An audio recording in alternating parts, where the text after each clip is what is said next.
வணக்கம் நண்பர்களே. இந்த வீடியோ பார்த்துட்டு இருக்க நீங்க முந்திரி சாப்பிடுவீங்க. ஆனா ஒரு நாளைக்கு எத்தனை முந்திரி சாப்பிடணும்னு தெரிஞ்சு சாப்பிட்றீங்களா? அதுவும் எந்த நேரத்துல சாப்பிடணும், எப்படி சாப்பிடணும், அதாவது சரியான முறைங்கிறது ரொம்பவே முக்கியம். எவ்வளவு அளவு எடுத்துக்கிறணும், ஏன்னா தவறுதலாக சாப்பிட்டா உடலுக்கு பலவிதமான ஆபத்துகள் ஏற்படும். சரியான முறையில் எப்படி சாப்பிட்றது, அந்த முந்திரியில் இருக்கக்கூடிய ஊட்டச்சத்துக்களை முழுமையா உறிஞ்சுறதுக்கு நீங்க எந்த நேரத்துல சாப்பிட்றீங்க, எந்த நேரத்துல சாப்பிட்டா அது அதிகமான பலன்கள் உங்க உடலுக்கு கிடைக்கும் அப்படிங்கிற அனைத்து தகவலுமே இந்த வீடியோல பார்க்க போறோம். ஸோ முந்திரி சாப்பிட்டா உடல்ல நடக்கக்கூடிய மாற்றங்கள் என்ன, இதயம் வலுவாகும், எலும்புகள் பலப்படுத்தும், மூளை சுறுசுறுப்பாக இயங்கும், சர்மம் பளபளக்கும், இந்த மாதிரியான பல நன்மைகளை கொண்டது. ஸோ அப்படிப்பட்ட முந்திரியை நம்ம சரியான முறையில் சாப்பிட்றதுங்கிறது ரொம்ப ரொம்ப முக்கியம். ஸோ வீடியோவை முழுமையாக பாருங்க. இந்த ஒரு வீடியோ கண்டிப்பாக உங்களுக்கு உதவியாக இருக்கும். தினமும் எவ்வளவு முந்திரி சாப்பிடணும் எல்லாத்தையும் நம்ம இந்த வீடியோவில் பார்க்க போகிறோம். வீடியோவை ஸ்கிப் பண்ணாமல் கடைசி வரைக்கும் பாருங்க.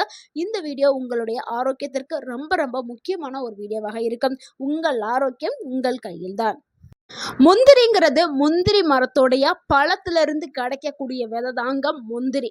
உலகம் முழுவதும் அதிகமாக பயன்படுத்தக்கூடிய பருப்புகளில் ஒன்று தான் முந்திரி பருப்பு. இது குழந்தைகளில் இருந்து வயதானவர்கள் அனைவருமே விரும்பி சாப்பிடக்கூடிய ஒரு பருப்பு. 100 கிராம் முந்திரியில் சுமார் கலோரி மட்டுமே 553 இருக்குது. புரதம் 18 கிராம் இருக்குது. நல்ல கொழுப்பு 44 கிராம் இருக்குது. நார்ச்சத்து 3 கிராம் இருக்குது. அது கூடவே magnesium, copper, manganese, zinc, phosphorus, இரும்பு சத்து இது எல்லாமே இருக்குதுங்க. இது எல்லாம் இருக்கிறதுனால தான் நம்ம உடலுக்கு பல்வேறு நன்மைகளை கொடுக்குது. ஸோ முந்திரியை அதனால தான் நம்ம சாப்பிட்றோம். பல்வேறு ஊட்டச்சத்துக்களை கொண்டிருக்குது. நம்ம உடல் உறுப்புகளை ஆரோக்கியமாக வச்சுக்கிறதுக்கு முந்திரி பயன்படுது. ஸோ முந்திரியை பயன்படுத்தும் போது, முந்திரியை சாப்பிடும்போது நம்ம உடலில் ஏற்படக்கூடிய நன்மைகள் என்ன அப்படிங்கிறத பார்த்துடலாம். அதில் முதலாவது நன்மை என்னன்னா, இதயத்தை பாதுகாக்கிறதுக்கு முந்திரி பயன்படுது. முந்திரியில் இருக்கக்கூடிய மோனோ அன்சாச்சுரேட்டட் ஃபேட் மற்றும் பாலி அன்சாச்சுரேட்டட் ஃபேட் ஆகிய ரெண்டுமே நல்ல கொழுப்புகளை கொடுக்கக்கூடியது. கெட்ட கொழுப்புகளான எல்டிஎல் அப்படின்னு சொல்லக்கூடிய அந்த கெட்ட கொழுப்பை குறைக்கிறதுக்கும், நல்ல கொழுப்புகளான ஹெச்டிஎல் கொழுப்பை ஆதரிக்கிறதுக்கும் முந்திரி பயன்படுது. இரத்த நாளங்களை பாதுகாக்கிறதுக்கு முந்திரி பயன்படுது. இதனால இதய நோய் வரக்கூடிய அந்த அபாயமும் குறைக்கப்படும். ஸோ முந்திரியை நீங்க அளவா எடுத்துக்கிட்டீங்கன்னா உங்களுடைய இதயம் காப்பாற்றப்படும்.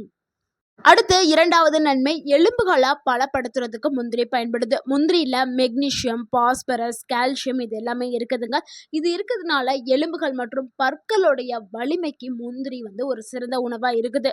முக்கியமாக குறிப்பாக 40 வயதிற்கு மேற்பட்டவங்க கண்டிப்பாக முந்திரியை பயன்படுத்தும். ஏன்னா 40 வயது அடைந்த பெண்களாக இருந்தாலும் சரி, ஆண்களாக இருந்தாலும் அவங்களுக்கு எலும்பு சார்ந்த பிரச்சனைகள் நிறைய வர ஆரம்பிக்கும். எலும்பு தேய்மானம் ஏற்படும், எலும்பு விலகிறது, ஜவ் விலகிறது, இந்த மாதிரி பிரச்சனைகள்லாம் வரும். ஸோ வயது அதிகரிக்க அதிகரிக்க ஊட்டச்சத்துக்கள் ரொம்பவுமே உடலுக்கு ரொம்ப முக்கியம். ஸோ அதனால் முந்திரியை சாப்பிட்றது ரொம்ப ரொம்ப முக்கியம். அதுவும் பெண்களுக்கெல்லாம் அந்த 40 வயதை எட்டும் பொழுது தான் மெனோபாஸ், அதாவது பீரியட் நிற்கிற ஸ்டேஜ் வரும். ஸோ அந்த டைம்லலாம் உங்களுக்கு எலும்பு பலவீனமாகிரும். ஏன்னா ஹார்மோன்களில் ஏற்படக்கூடிய மாற்றங்கள்னால எலும்புகளில் சில மாற்றங்கள், எலும்பு பலவீனம் இந்த மாதிரிலாம் ஏற்படுறதுனால மூட்டு வலி, கை கால் வலி இந்த மாதிரியான பிரச்சனைகள், எலும்பு அரிப்பு நோய் இதெல்லாமே வர ஆரம்பிக்கும். ஸோ அதெல்லாம் தடுக்கிறதுக்கு நீங்கள் முந்திரியை பயன்படுத்தலாம்.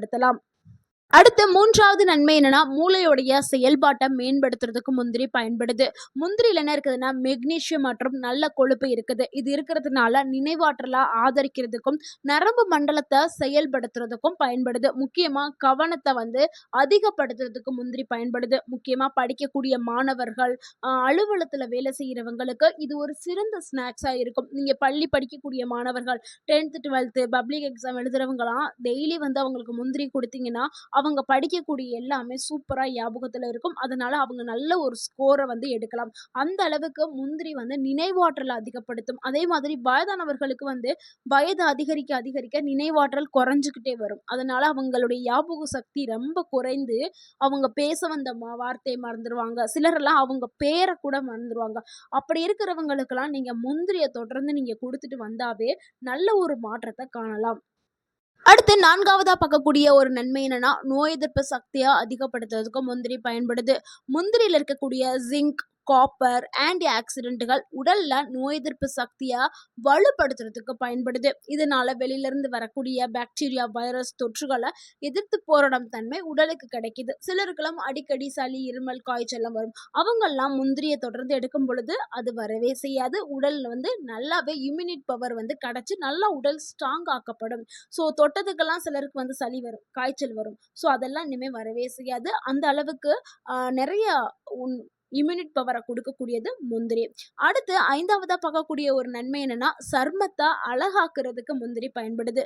முந்திரியில் இருக்கக்கூடிய விட்டமின் இ, காப்பர், கொலாஜன் உற்பத்திக்கு இது உதவுங்க. ஸோ 30 வயசு எட்டிட்டாவே கொலாஜன் உற்பத்தி குறைய ஆரம்பிச்சிடும். நார்மலாக எல்லாருடைய உடல்லையுமே 30 வயசு ஆகிட்டாவே.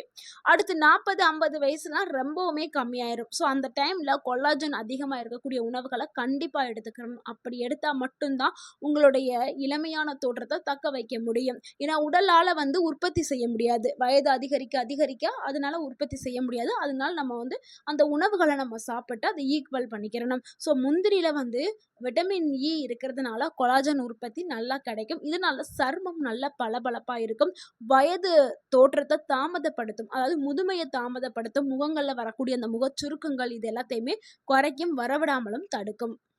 அடுத்து 6வது நன்மை என்னன்னா, தலைமுடிய வளர்ச்சிக்கு ஊக்குவிக்கிறதுக்கு முந்திரி பயன்படுது. முந்திரியில் இருக்கக்கூடிய காப்பர் மற்றும் சிங்க் முடி வேர்களை வலுப்படுத்துறதுக்கு பயன்படுது. முடி உதிர்தலை குறைக்கிறதுக்கும் பயன்படுது. ஏன்னா தலைமுடி பிரச்சனை தாங்க எல்லாருக்கும் பெரிய பிரச்சனையா இருக்கும். அது ஆண்களா இருந்தாலும் சரி, பெண்களா இருந்தாலும். ஏன்னா முடிங்கிறது நமக்கு ரொம்பவுமே அழகை கொடுக்கக்கூடியது. முடி இல்லைன்னா அது ஒரு அழகு இல்லாத மாதிரி இருக்கும். ஸோ அதனால நம்ம எல்லாருமே என்ன பண்ணுறோம், முடி உதிர்தலை நிப்பாட்டுறதுக்கு என்னென்னமோ ட்ரீட்மெண்ட் எடுக்கிறோம். காஸ்ட்லியான ட்ரீட்மெண்ட்ஸு, க்ரீம், எண்ணெய், ஆயில் என்னென்னமோ பண்ணுறோம். ஆனால் நிற்கவே நிற்காது. ஆனால் நீங்கள் முந்திரியை தொடர்ந்து நீங்கள் எடுத்துக்கிட்டு நல்ல ஒரு ஊட்டச்சத்துக்கள் உள்ள ஒரு சமநிலையான உணவுகளை சேர்த்து எடுத்துக்கிட்டே இருக்கும்போது நல்ல ஒரு மாற்றம் உங்கள் உடலில் ஏற்படும். ஸோ சத்துக்கள் நிறைந்த உணவுகளை எடுக்கும்போது முடி உதிர்தல் குறைக்கப்படும். அடுத்து 7வதா பார்க்கக்கூடிய ஒரு நன்மை என்னன்னா, உடலுக்கு நல்ல சக்திகளை தர்றதுக்கு, எனர்ஜியை கொடுக்கறதுக்கு முந்திரி பயன்படுது. நம்ம காலை நேரத்தில் நீங்கள் ஒரு 5 இல்லைன்னா 6 முந்திரியை சாப்பிட்டீங்கன்னா அந்த நாள் முழுக்க நல்ல ஒரு ஆற்றல் கிடைக்கும், ஒரு எனர்ஜி கிடைக்கும். விளையாட்டு வீரர்கள், அதிக உழைப்புலாம் செய்வாங்களே விவசாயிகள், அடுத்து உடற்பயிற்சி செய்கிறவங்க, இவங்கெல்லாம் ரொம்ப காலையில் ஒர்க் அவுட்லாம் பண்ணுவாங்க. ஸோ அதுக்கு தேவையான எனர்ஜியை முந்திரி கொடுக்கும். ஸோ காலையில் நீங்கள் சாப்பிட்டு கூட நீங்கள் உடற்பயிற்சி செய்கிறதா செய்யலாம். அடுத்து 8வது நன்மை என்னன்னா, ரத்த சோகையை தடுக்கிறதுக்கு முந்திரி பயன்படுது. முந்திரியில் இருக்கக்கூடிய காப்பர் மற்றும் அயன் ரத்த சிவப்பணுக்களை உருவாக்குறதுக்கு பயன்படுது. இது ரத்த சோகை அபாயத்தை குறைக்கிறதுக்கும், அனிமியான்னு சொல்லக்கூடிய அந்த ரத்தம் சார்ந்த பிரச்சனைகள் எல்லாத்தையுமே குறைச்சி நம்ம உடல்ல ஹீமோகுளோபின் லெவலை அதிகப்படுத்துறதுக்கு முந்திரி பயன்படுது. முக்கியமாக கர்ப்ப காலத்தில் இருக்கக்கூடிய பெண்கள் முந்திரியை பயன்படுத்துறது ரொம்பவுமே ஆரோக்கியமானது. அடுத்து 9வது நன்மை என்னன்னா, நீரிழிவு நோயாளிகள் அளவோடு முந்திரியை சாப்பிட்றது ரொம்பவே நல்லது. முந்திரி லோ கிளைசெமிக் இண்டெக்ஸ் குறியீடு கொண்ட ஒரு உணவு. அளவோடு எடுத்துக்கிட்டிங்கன்னா ரத்த சர்க்கரையை திடீரென உயராமல் இருக்கிறதுக்கு இது உதவும். நீங்கள் மருத்துவர் கொடுத்த மருந்து மாத்திரை எடுத்துக்கிட்டு நீங்கள் முந்திரியையும் அளவாக சாப்பிட்றது ரொம்பவுமே சிறந்து. அடுத்து 10வது நன்மை என்னன்னா, உடல் எடையை கட்டுப்படுத்துறதுக்கு முந்திரி பயன்படுது. பலரும் முந்திரி சாப்பிட்டால் குண்டாகி விடுவோம் என்று நினைக்கிறார்கள். ஆனால் அது உண்மையே கிடையாதுங்க. முந்திரியை நீங்கள் அளவோடு எடுத்துக்கிட்டிங்கன்னா ஒரு வயிறு நிறைந்த ஒரு உணர்வு கிடைக்கும். அதிகமாக பசியே ஏற்படாது. ஸோ இதனால் தேவையற்ற ஸ்நாக்ஸ் சாப்பிடக்கூடிய அந்த பழக்கம் குறைஞ்சு உங்கள் உடல் எடையை குறைக்கிறதுக்கு முந்திரி பயன்படுது. ஆனால் அதிகமாக நீங்கள் சாப்பிட்டா தான் உடல் எடை அதிகரிக்கும். முந்திரியை எப்படிலாம் சாப்பிடலாம் அப்படிங்கிறத இப்போ பார்த்துடலாம். இவ்வளோ நேரம் நம்ம நன்மைகளை தான் பார்த்தோம். இப்போ தான் எப்படி சாப்பிட போகிறோம், அதுக்கான சிறந்த முறையை பார்க்க போகிறோம். நீங்கள் இரவுலையே 5லேருந்து 6 முந்திரி எடுத்துட்டு, 5 போதுங்க, 5 முந்திரி எடுத்து இரவுலையே நீங்கள் தண்ணீரில் ஊற வச்சுட்டு காலையில் நீங்கள் அதை அப்படியே வாயில் போட்டு நீங்கள் நல்லா மென்று சாப்பிட்டுட்டீங்கன்னா உங்களுக்கு நல்ல ஒரு ஜீரணம் ஏற்படும். நல்ல ஒரு ஊட்டச்சத்துக்கள் உடலால் உறிஞ்சி கொள்ளப்படும். ஸோ ஊற வச்சு நீங்கள் சாப்பிட்டீங்கன்னா முழுமையான ஊட்டச்சத்துக்கள் உடலுக்கு கிடைக்கும். இல்லைன்னா நீங்கள் வறுத்த முந்திரியும் சாப்பிட்லாம். ஆனால் நீங்கள் ஊற வச்சு சாப்பிடும்போது உங்களுக்கு செரிமானம் எளிமையாக நடக்கும். உங்களுக்கு ஊட்டச்சத்துக்கள் எல்லாமே உடலுக்கு போய் சேர ஆரம்பிக்கும். ஸோ இதுதான் சரியான முறை. ஸோ முந்திரியை சாப்பிட்றதுக்கான சரியான முறை என்னன்னா, ஊற வச்சு சாப்பிட்டுக்கிறங்க, இல்லைன்னா வறுத்து சாப்பிடுங்க. வறுத்து சாப்பிட்டீங்கன்னா அதில் உப்போ, எண்ணெயோ, காரமோ இதெல்லாம் சேர்க்கக்கூடாது. வெறும் மனமே இருக்கக்கூடிய வறுத்து சாப்பிட்றது மட்டும்தான். ஸோ அப்படிதான் சாப்பிடணும். ஒரு நாளைக்கு எவ்வளோ எடுத்துக்கலாம்னா, பெரியவர்கள் வந்து 5 முந்திரி எடுத்துக்கலாம். குழந்தைகள் வந்து 2 முந்திரியே போதும். அதுக்கு மேல நீங்க குடுக்காதீர்கள். அதிகமா சாப்பிட்டால் ஆபத்து ஏற்படும். ஸோ, அத ஞாபகத்துல வச்சுக்கிட்டு நீங்க அளவா எடுத்துக்கிறங்க. யார் வந்து முந்திரிய சாப்பிடக்கூடாதுன்னா, சிறுநீரக நோயாளிகள் வந்து முந்திரிய எடுக்கக்கூடாது. அப்படி நீங்க எடுக்கணும்னா, நீங்க உங்களுடைய உடல உங்களுடைய மருத்துவர்ட்ட காமிச்சு ஆலோசனை பெற்றுட்டு எடுக்கிறது ரொம்பவே நல்லது. அதே மாதிரி சில நட்ஸ் வகைகள்ல சாப்பிட்டா அலர்ஜி ஆகும் அப்படிங்கிறவங்க இந்த முந்திரிய சாப்பிடாம இருக்கிறது ரொம்பவே நல்லது. சாப்பிட்றதுக்கான நேரத்த பாத்துரலாம். காலை உணவுக்கு முன்னாடி எடுக்கலாம். இல்ல மாலை நேரத்தில நீங்க எப்பவும் ஸ்நாக்ஸ் சாப்பிடுவீங்கல்ல, அந்த ஸ்நாக்ஸ் பதிலா நீங்க முந்திரி எடுத்துக்கிடலாம். உடற்பயிற்சி செய்றதுக்கு முன்னாடியும் எடுத்துக்கலாம். இல்ல உடற்பயிற்சி செஞ்சதுக்கு அப்புறம் பின்னாடியும் எடுத்துக்கிடலாம். ஸோ இந்த டைம் தான் வந்து நல்ல நேரங்கள். ஸோ இந்த டைம்ல சாப்பிட்றது தான் சிறந்தது. நண்பர்களே, முந்திரிங்கிறது மிகவும் உயர்ந்த விலையில கிடைக்கக்கூடிய ஒரு பருப்பாக இருந்தாலும், ஆனா அது உடலுக்கு பலவிதமான நன்மைகள தரக்கூடிய ஊட்டச்சத்துக்கள் நிறைந்த ஒரு உணவா இருக்குது. ஆனா நீங்க அளவோடு சாப்பிடுங்கள், ஆரோக்கியமாக இருப்பீர்கள். நீங்க எல்லாரும் நெனைப்பீங்க, அதிகமா சாப்பிட்டால் அதிகமா பலன் கிடைக்கும்னு நெனச்சு தவறுதலாக அதிகமா சாப்பிடுறீங்க. அதிகமா சாப்பிட்டீங்கன்னா பிரச்சனைகள் வரும். ஸோ அதனால எந்த ஒரு உணவா இருந்தாலும் அளவோடு எடுத்துக்கிறது தாங்க ரொம்ப ரொம்ப நல்லது. சிலரெல்லாம் ஒரே நாள்ல உட்கார்ந்து சாப்பிடுவோம். இப்ப இன்னைக்கு தான் பாக்கெட் வாங்கிட்டு வந்திருக்காங்கன்னா, ஒரு 1/2 கிலோ பாக்கெட் வாங்கிட்டு வந்திருக்காங்கன்னா, ஒரு வாரத்திலே உட்கார்ந்து சாப்பிடுவாங்க. ஸோ அந்த மாரிலாம் சாப்பிடவே கூடாது. பசிக்காக சாப்பிடக்கூடாதுங்க. உங்களுடைய உடல் நலத்திற்காக சாப்பிடணும். ஸோ நெறைய பேரு இதெல்லாம் பண்றாங்க. மிஸ்டேக் பண்றாங்க. அதனால தான் நான் சொல்றேன். ஸோ அளவோடு எடுத்துக்கிறங்க. ஆரோக்கியமா இருங்க.